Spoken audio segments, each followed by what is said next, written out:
Hello everyone, this is Space Café podcast, and I am Markus.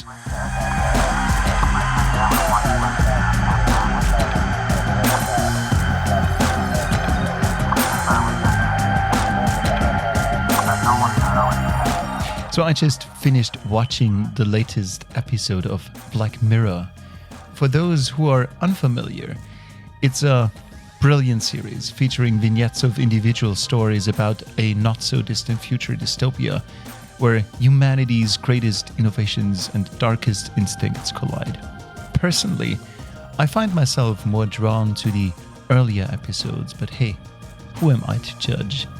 If you haven't already, consider checking out the series for yourselves. Anyways, so what I was gonna say, in the latest episode, there is a story about two guys on a space station who navigate the peculiar roles of being explorers and simultaneously fathers and husbands to their families back on Earth. Set in 1969, during the height of the early space race, one scene particularly struck my attention and serves as a beautiful segue into this episode. So one of the spaceship's commanders sits down to have dinner on his metal plate, of course. It's usually metal plates for space meals in science fiction, right? No, whatever. So this guy squeezes a gray blob of indeterminate origin onto the plate and starts dining unemphatically. This trope of unappetizing utilitarian food pervades all of science fiction, it seems. Gray or white protein and vitamin blobs, just enough to keep the hungry spacefarers alive and healthy. Well, only Star Trek seemed to have addressed this topic in more approachable style, it seems. But of course, they had the replicator, which others did not. Anyway, my guest today wants to change all that and bring fresh vegetable, fruit and grain to the dinner tables of future space generations. Because hey, food is a feast for the eye also, they say, right? And not only that, Barbara Belvisi, the CEO and mastermind behind Interstellar Lab, builds grow pots at the size of medium-sized trucks for future space missions, all equipped with the perfect environment for optimal plant growth in space. But it's hard, very hard indeed, because plants seem to not want to leave Earth willingly. Or do they? Barbara doesn't let this discourage her and is well on her way to contributing significantly for us to become an interplanetary species at some point. Welcome, Barbara Belvisi, to the Space Café podcast.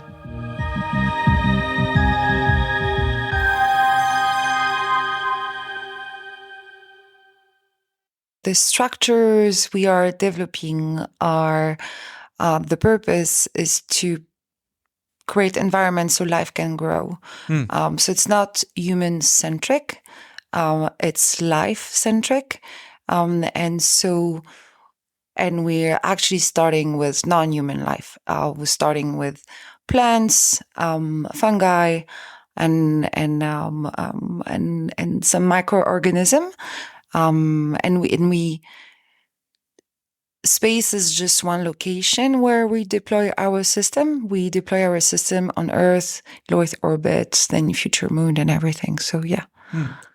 So what is special about this? This is, if I remember correct, it's controlled environment. And this is what makes it different. And this really resonated with me because it makes crop growth more efficient because it's more under control. Maybe we should describe what this grow pod, if I may say so, looks like. Yeah, so we have different form factors. So we have an inflatable structure that we designed for Earth. We have different payload cubes that we designed for a space station or for long-term travel. Then there will be another inflatable one that we will deploy on the moon. But the principle for every product is always the same. So it's a structure, rigid or inflated, Then it's a combination of hardware to optimize the creation of the climate. Then there is intelligence, the software that is understanding what's go inside, and then adapting the different parameters based on what we want to achieve for the plant or the microorganism to produce. All the rules, all the programs are based on some very simple principle, which is minimum resources, minimize resource, maximum output, no waste. So how can we reuse everything? And so on Earth, for instance, it's a tool that we commercialize to companies that are in need of what are called natural ingredients. So anything that is coming from, that is plant-based. One very big industry is the cosmetics and pharmaceutical industry. They're more specifically interested in specific molecule or aroma or flavor or essential oil within plants. And plants, they adapt their molecular composition based on the environmental condition. So in a cocoon, we can recreate a specific climate with a temperature, humidity level. Then we play with the light, and then we will introduce microorganism. And so the plant will grow in a way we want it to grow, kind of. So we produce less plants, but we have more of what we need inside the plants. And space is like microgravity environment is very interesting because this is just another external environmental constraint to the plants. And so it also affects the plant's molecular composition.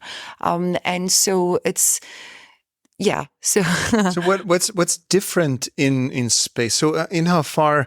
So tell me a little bit about a research, plant growth research in space. How do plants grow differently under zero or microgravity conditions?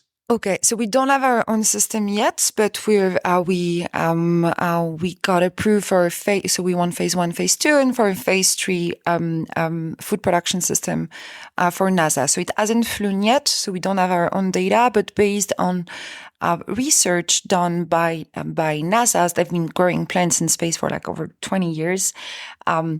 So it's hard to generalize, but I will try to do it to make it simple.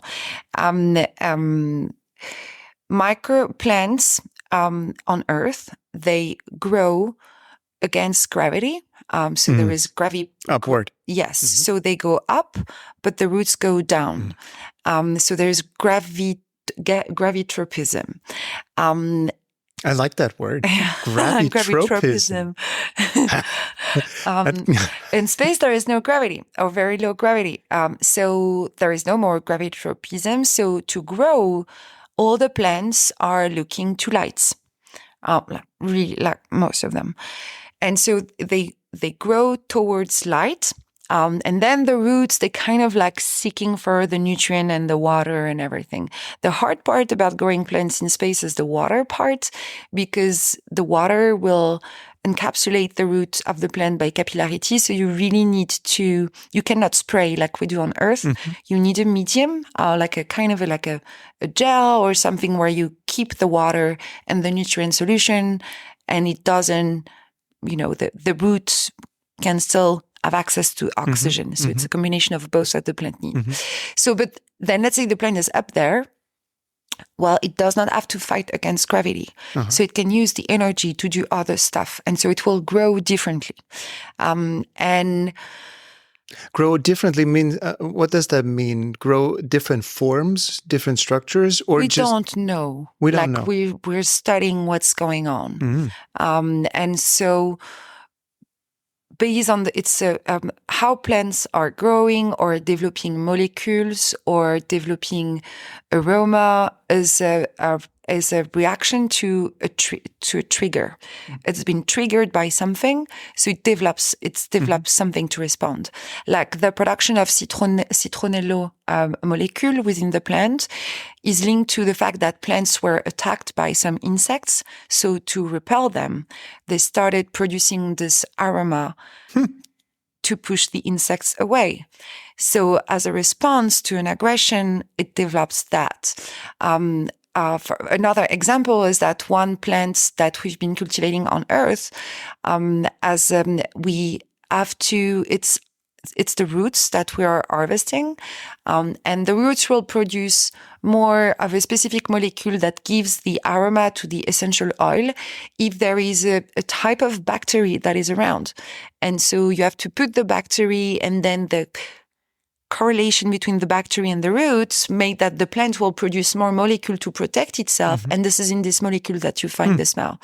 And so in space, microgravity is just another trigger. And so most of the research now that we're like preparing, working on, is to understand what microgravity is actually doing to the plant.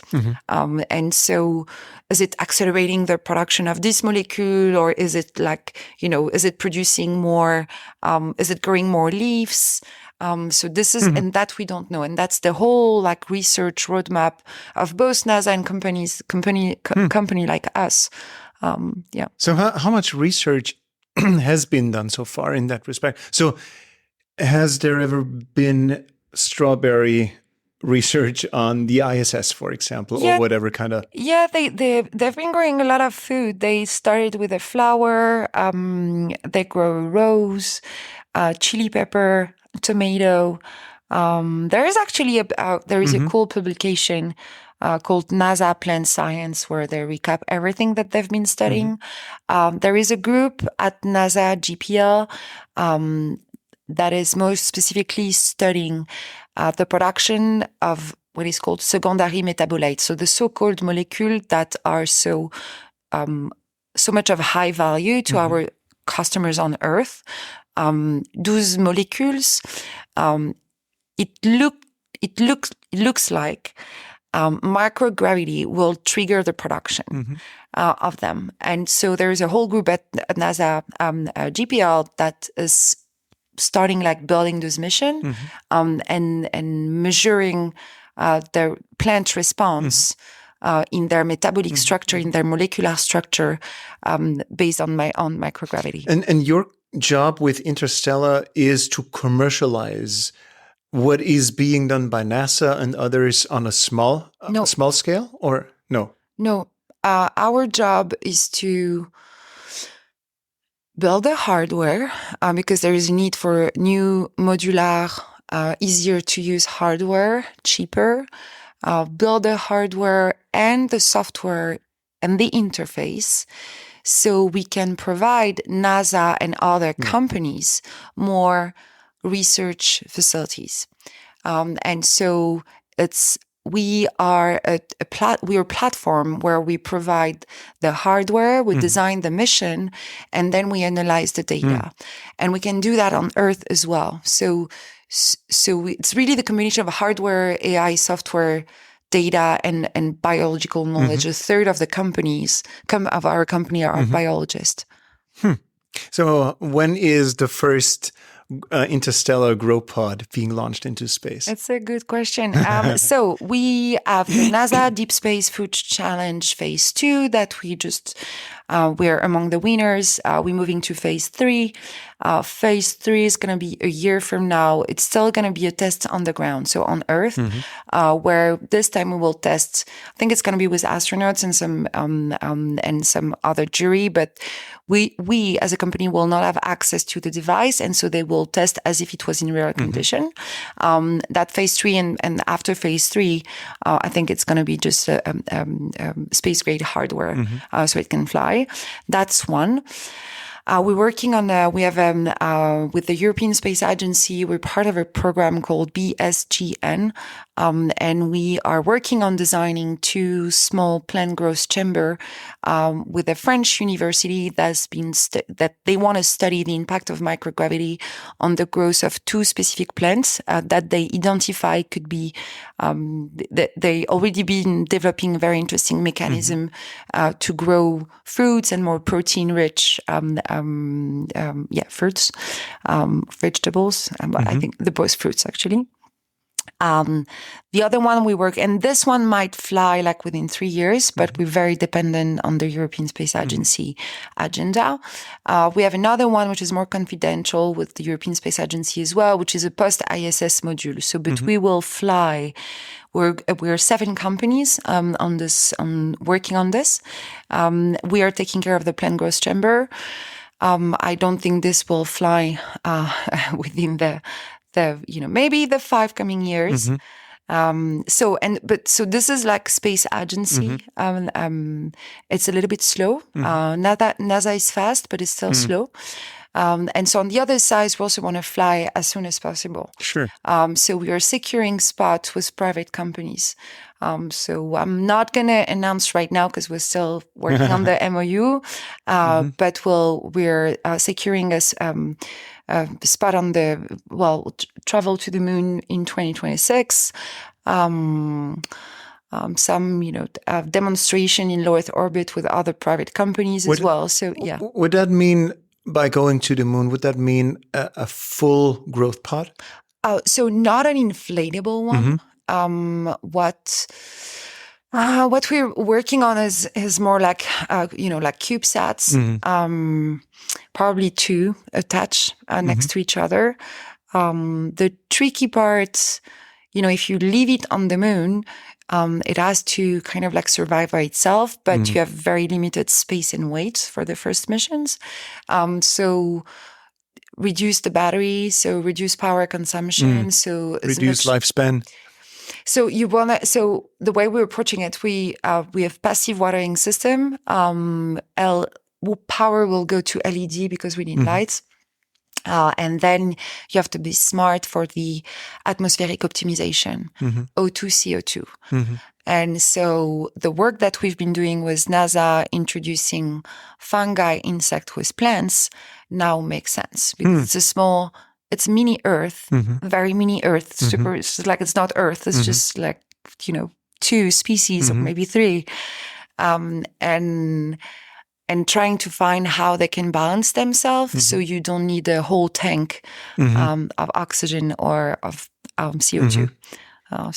Do you have like one of those sealed bottles at home? What are they called? Yeah, the small micro ecosystem. Ecosystems. Do you have? Yeah, I have one. I have one on my desk. Is it still alive? Well, this one is not completely sealed. So right now it's like very warm. It's struggling a little bit, but it's struggling. But it's been here for like almost 2 years. So it's Wow. So has artificial gravity ever been considered by us? By you? Because that's super interesting. We've had so many people on the show so far, and artificial gravity is never really a big topic. And I'm always wondering, science fiction movies started with artificial gravity. If you remember Stanley Kubrick's Space Whale. Yeah, like the O'Neill structure. Yes. Yes. And so are you experimenting with that? We as a company were not. But why not? Maybe it makes no sense. Well, one step at a time. Yeah. Okay, we're doing that. Then I need to, sell BioPods. We need to be a sustainable company. Yeah. Okay, let's do artificial gravity in 5 years from now. Yeah. Now, well, on that podcast. we will not do the vehicle. Yeah. But we can bring our plant growth life support system and software and biological knowledge to a company that is building it. Let's say like companies like Gravitex, for instance. The super cool guys, we adore those guys. And that's something that is very interesting for us, is to have a station where you have different level of gravity, because it's very interesting to measure the impact on plant growth. Of course. And you have a gradient of a gravity gradient. Yes. That's interesting. It's really cool. It's really cool.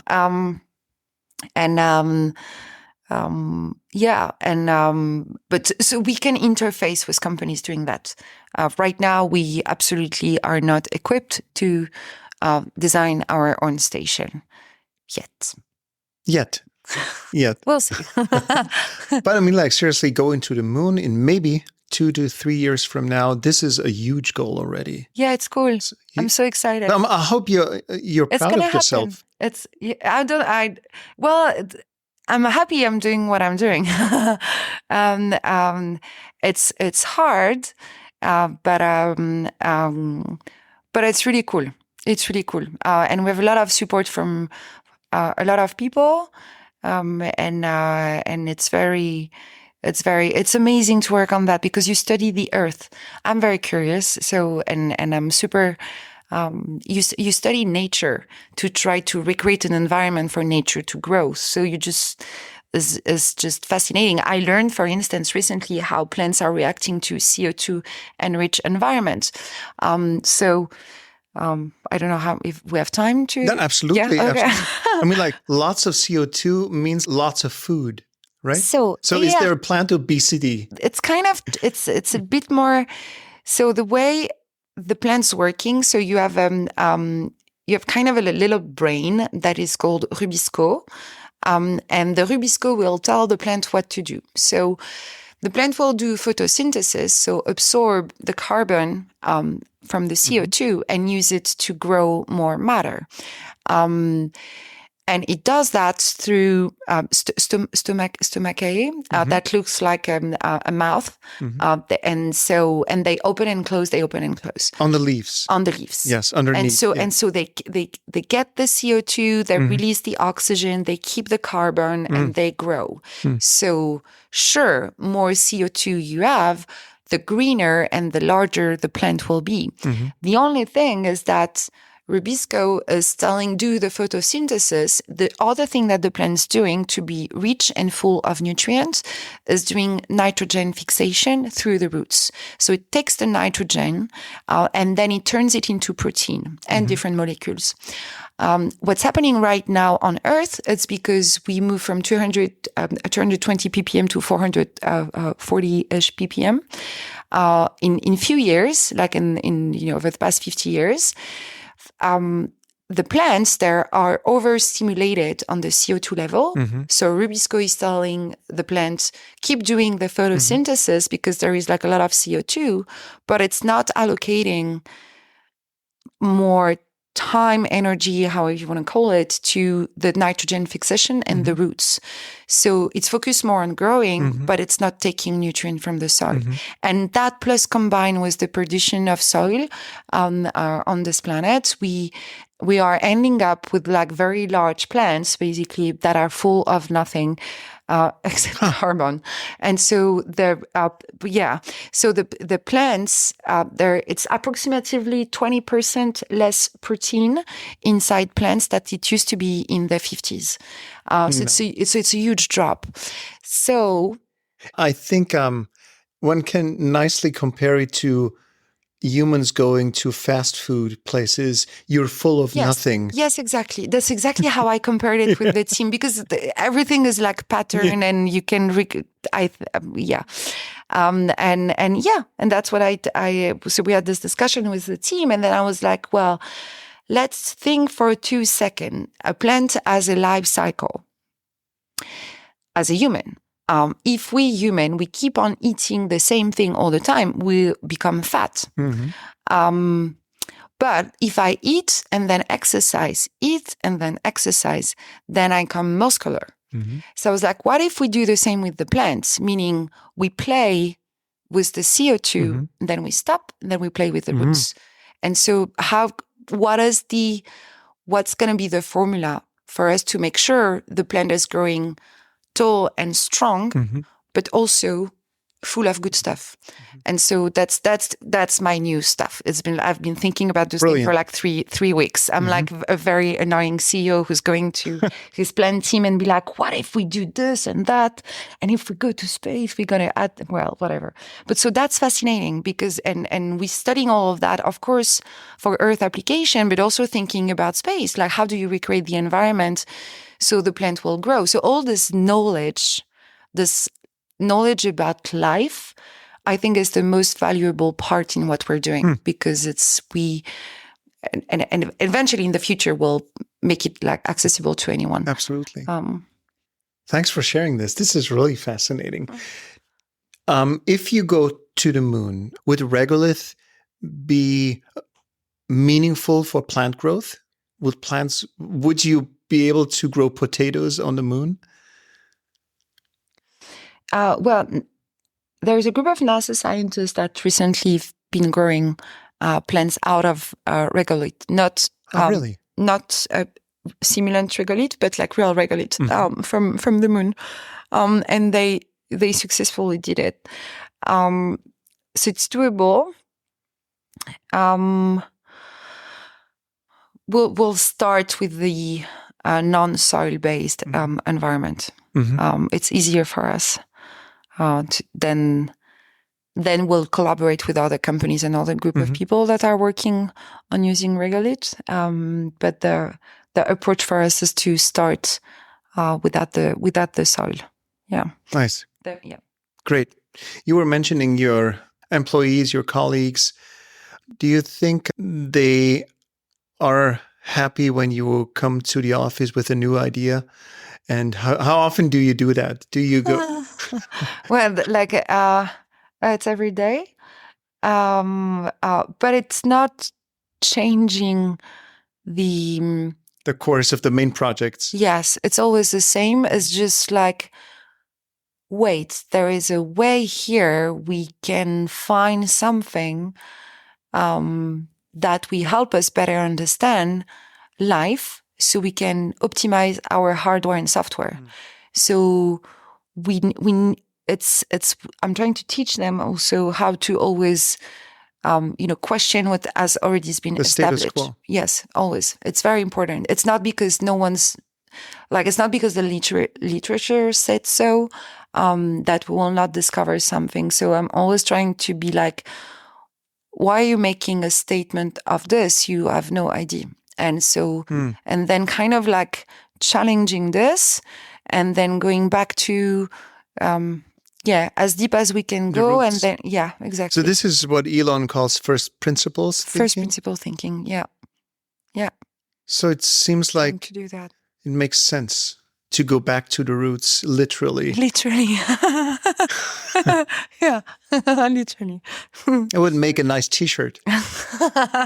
Well, we're working on our store. Yeah, because we received a lot of people who were like, "Oh, we want the cap and we want the hoodie, and so we'll do it."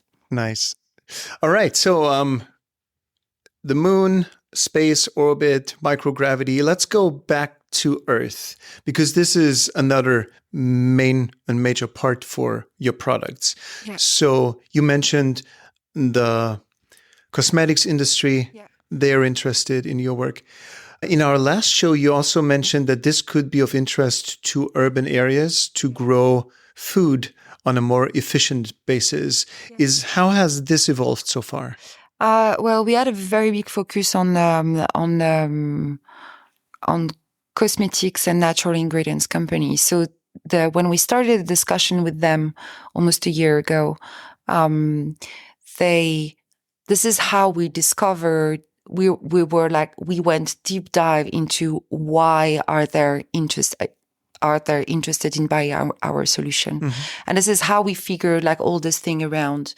Well, we knew, but we just dove in more about like molecules and secondary metabolites. So, and so we've been really focusing on that because there is a kind of there's a business opportunity, and also an intuition that it's helping us better understand life. So that's a big one. That's a huge market. That's 100 trillion. The botanical ingredient market is just gigantic, and it goes from cosmetic, perfume, but also food supplements. And so it's a market that is large enough for us to do like I don't know, 3 times unicorn company. I don't know how you say that anymore, but so we're focusing on this one, then entering the city, and to provide, BioPods, for people, for urban farming purposes. We need we need our factory, a BioPod factory, to really optimize the cost of production, which we just secure part of the funding with the French government. So we're getting the first pilot factory, so a factory that will produce biopods. It's like Tesla's gigafactory. But for biopods. Well, we're not there. We're very small still. It was we're like 35 people and company just like raised a little bit less than 10 million to do all of that. We're having more investors. So we're still like very small. I don't know how I'm building a factory with, only that amount of money, but we have a lot of support from government and people around and cities as well. But so building the factory, then we have the factory, we can really optimize the cost of production, so we can reduce the cost of production of the BioPod, and then we can commercialize that to not only to, high-end luxury cosmetic natural ingredients company, but more for food purposes, because food requires more, it's very picky. It's like a low margin market. And so it's, you need to have a product that is, very accessible in terms of pricing. So then they don't question, the investment they're making by buying your device. So, yeah. When are those pods ready? When? When, yeah. So there is one right now, southeast of Paris in our facility that we've been using for 9 months. So we grow, I think total in our research program, so far we had like 40 different species that we've been growing. So we have the BioPod and we have 5 phytotrons, so much smaller than BioPod, where we do the research and the test, and then we put them into the BioPod. We're changing BioPod. So there is a big design iteration. So we are moving straight away from BioPod 1.0 to 2.0. So the structural base is not going to be structural anymore. So it's more going to be designed. It's the same. Visually, it will be very similar, but in assembly, it's going to be very different. So you have a chassis, metallical chassis, then we will put all the hydraulic and atmospheric inside the chassis, still the inflated bubble, but then the structure is no more a structure. It's just like panels to cover everything. So we learned from the first version that we needed a full separation from the motor of the BioPod compared to the growing area. And so that's what we're doing. So this new version, the target is like by the end of this year, it's a little bit stretch. I think it's probably more going to be early next year. The market is slow, but it's coming. It's coming. So how do you think could that scale? So what you mentioned, the food industry. Yeah. So when do you think, or where could momentum be built in the first place? Well, this year, for instance, we're on track to do 1.5 million revenue by just selling a couple of BioPods and charging on the services and the software. So it's very scalable business because we sell the hardware is just a Trojan, and then we generate revenue on services and software. And if I take one of our customers that we'll announce in a few weeks, which is one of the largest cosmetic company in the world. If you look at the amount of plants they're using, and then they represent for us over 100 BioPod at the current size of the BioPod. Plus recurring revenue, it's a big customer. It's like 50, 70 million revenue. Only if we scale with them. Then companies like them, they're over 200, 300 in the world. So it's a huge market. So the problem for the company will be more, how do we automatize the production of the pods so we can produce more than one per month? So that's Go what ask Elon. Well, we're getting some people. I have a lot of support from former Tesla people, to be honest, that onboarded recently as investors, and we'll try do some stuff with the pilot factory that we're building, and before scaling up, because we don't know How we will scale yet. We'll know soon. But, Do you like going outdoors? Do you love being in nature? I do. Yeah. Well, in my so I mostly live between LA and Paris, and in Paris, in my flat. Well, one day when you're in Paris, you'll see. It's green. It's like all green, like it's full of plants. My friends are making fun of me. They're like, "You are a very consistent person. You live in a BioPod," and that's the same in LA. It's like full of plants and. Yeah. Now I'm asking because what you are doing, like conceptually with a BioPod, is you're sort of trying to recreate Earth inside an artificial shell. Yeah. So isn't Earth enough? Is Earth doing something wrong? No. So why are you trying to recreate it? Because it's under your control. No. I just try to find out. It's just nature wants to expand. And life, as we know on Earth, will disappear because the sun's going to blow. If we know it, it knows it. And we are just a tool for life to expand. So for me, we're part of something much bigger, and nature is just kind of not using us, but it's going through us to expand. And yeah, so I just want this unique biodiversity that has been developed on this planet to expand to another planet. That's why I'm doing it. Didn't expect that. I didn't expect that now. That is really, really interesting. So you see yourself as a medium for a greater purpose. Yeah. So we're maybe the first pioneers to grow plants on other celestial bodies as humans.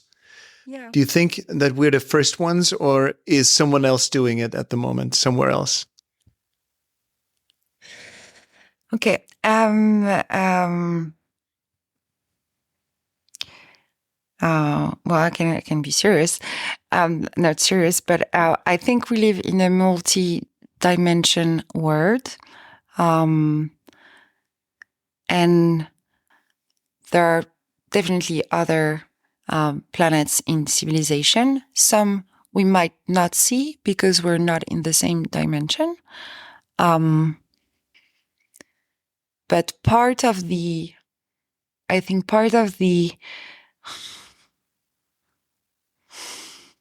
yeah. I think it's this to be self-aware and self-conscious that we are alive. This is what needs to be preserved. And this is not only human. And so that's why my job is to reintegrate humanity with the other living beings. And I think on other planets, it's also happening, but yeah, I don't know. There's something that's driving me. I can't explain. It's maybe it's an emergency mission because, as you mentioned, not only that the sun is blowing up, we are destroying lots of species as we speak right now. Yeah. So lots of environmental treasure is getting lost as we speak. So maybe by preserving in the way that you're trying to preserve nature, it's a countermeasure against what humanity is doing so mindlessly at the moment. Yeah. Because we're taking, I don't know, I was going to say we're taking nature for granted, but I think we're not even taking it for granted. We're ignorant of nature. We don't even know the names of the trees outside of that building. Yeah, well, we used to know them when we were kids. And we used to know what they were good for. Yes. They had names, they had benefits. Yeah. Or were ghosts or whatever. Yeah. But, well, and today, we have no relation to nature anymore. This is what drives me mad personally. It's coming back. You think so? Yeah, I think so. It's coming back. It's coming back because it's not sustainable to destroy the planet you are on. And we need to move past sustainability to regeneration. So to fix what we've destroyed. And then the next step is, accelerating, like nurturing biodiversity.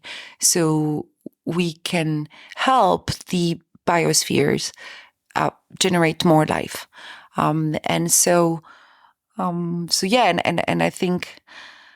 I think there is a shift in our consciousness right now that is happening, where people are doing a lot of like healing work and everything, and I think it's because we need to awake and be more aware of what's going on this planet, and rebound with nature.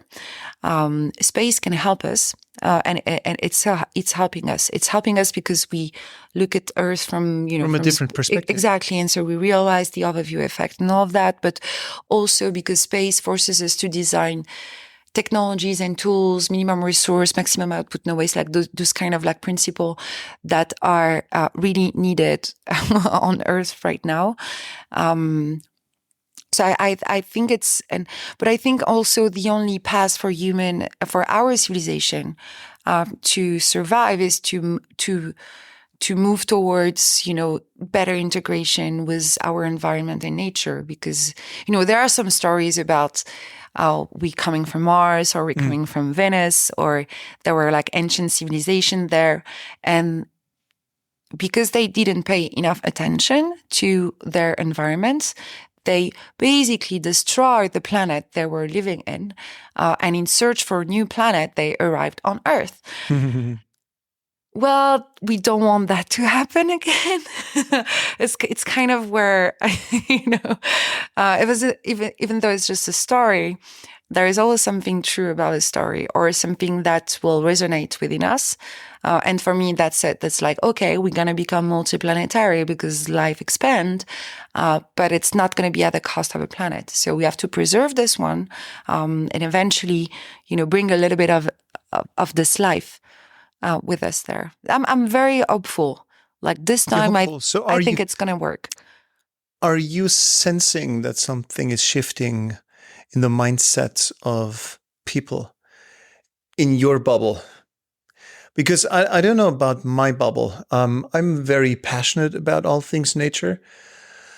I do lots of outdoor activities and whatnot, and trying to immerse myself in nature. I'm also with my kids, teenagers, so they have different interests and different needs right now than nature, and they would make fun of me now and then. But anyways, it's my job to live with that. But still, how is that in your world? Because also I'm trying to be hopeful in anything we do, also on this show, because many things are going so wrong in this planet, but still there is hope. So why do you think hope prevails? By nature, I'm an optimistic, so so I will always see the glass half full. Yes. But the truth is, I've seen I've seen a lot of shift in our society, and even people like around me. And just look at, I have an investor background, so I study finance, and was doing serious adult stuff before. But I can see a lot of my friends who are managing funds and as all of that. They're building funds dedicated to climate and finding solution to this planet.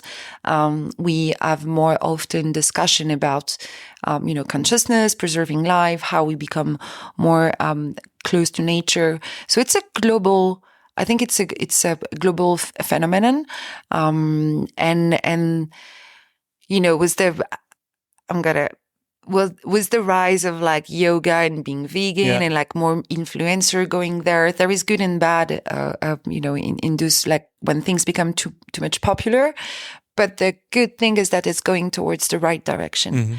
So getting humans more close to nature.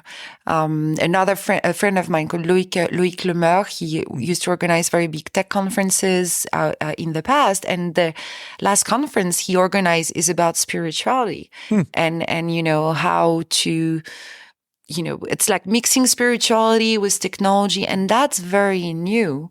And so it's trying to simplify. I think it's new, but a couple of generations ago, 2 generations ago, it happened. I mean, like, where does Apple come from? Where does Microsoft come from? It comes from a time where microdosing or macrodosing and spirituality and technology mixed. And what happened as well at this time? Lunar landing. Lunar landing, exactly. 1969. Within 10 years. Yes. And so all this stuff. So I think what's happening now is very similar to what happened in the 70s, except we went through the 90s and the over-consumerist. But the good thing is that we are much more aware of the bad stuff that we did. And I'm very hopeful that this time, compared to the 70s, because we elevated a little bit more in being more conscious of, things we shall not do.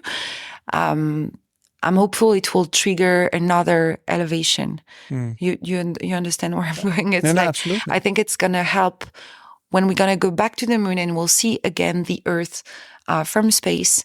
I want to put a greenhouse on the moon so people can see life growing on another celestial body. I think it will also unlock another level of consciousness and be like, our goal is to preserve life. And so that's what I want. That's why I'm doing that. Is like I want to help humans being more, and I think it's very similar. It's just it's more global than it used to be in the 60s, 70s. I think you were just saying our goal is to preserve life. I think our task is to preserve life. So it's not just a goal. I think this is the only thing we are supposed to do. We're supposed to do here on this planet. I agree. And we should revisit that understanding because right now we're doing the opposite. Exactly. Yeah. I agree with you. So this is why you're building. Interstellar Labs is your contribution. It is to that. Exactly. Wonderful. Would you bring your grow pod to the moon yourself? I would love to do that. Moon, yes. Mars, not the first.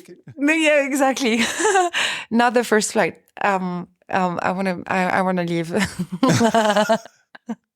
But you would go. I would go to the moon 100%. Mars, probably not the first one. I'm brave, but I want to have kids, and so So you've watched the Mars movie? Yeah, the series. Yeah. Okay. So this is why you're hesitant, maybe. Yeah, and then I'll be old. Yeah, well, I'll not be like this. The energy of 20, 30. Yeah. So yeah. Anyways, going to Mars is still a boring and long journey. We, on the Space Café podcast, we set up many episodes ago, a Spotify playlist for the future space traveler. Okay. Which tune will you introduce, just one, to that playlist? And I will put it on. Just one. For your long voyage, that is. Wow, that's a hard one. Take your time.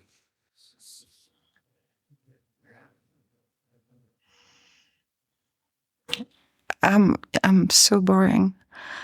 I'm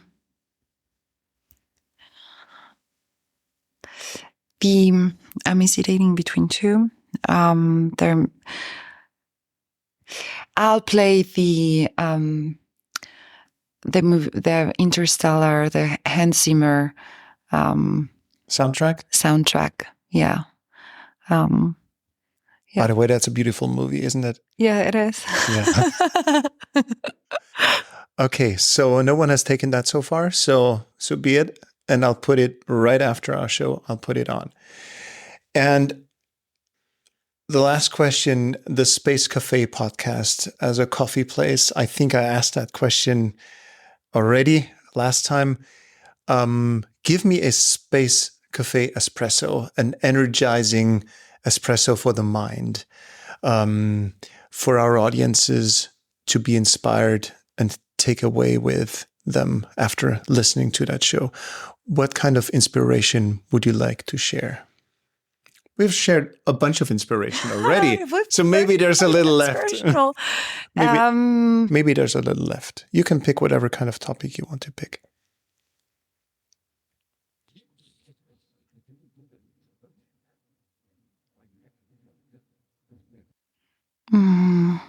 I'll say to people, close your eyes, take a deep breath, and can you smell the green, the lights, the dirt, the rain? And if you open your eyes, yeah, I'm hesitating. Well, we're not on Earth. Yeah. Wonderful. Barbara, thanks so much for taking your time. This was really cool. And that's a wrap, my friends. I hope you enjoyed our galactic journey today, diving deep into the realms of cultivating life beyond our planet. Our conversation with Barbara Belvisi has reminded us that all the stars may be far away, but the steps we take towards them start right down here on Earth. Her innovative approach to solving the challenges of providing fresh, nutritious food for space travelers not only changes the narrative of space exploration, but also reshapes our relationship with our own planet. Our chat has underscored the importance of nurturing life wherever we are, be it here on Earth, the Moon, or Mars. In a future where we may become multi-planetary, remembering our roots and preserving the essence of life is more critical than ever. Whether we're dining on Earth or enjoying a meal under a Martian sky, we'll remember that it is the spirit of innovation, the passion for exploration, and the love for life that brought us here. So next time, my friends, when you sit down for a meal, consider the sheer endless possibilities of where that meal could be in the years to come. And remember, the exploration of the unknown doesn't just happen in the depths of space, but also right here in the minds of visionary people like Barbara Belvisi. So stay tuned for our next episode, where we continue to probe the fascinating horizons of space and technology. Until then, keep looking up and dream big. See you next time, my friends and space enthusiasts. Bye-bye.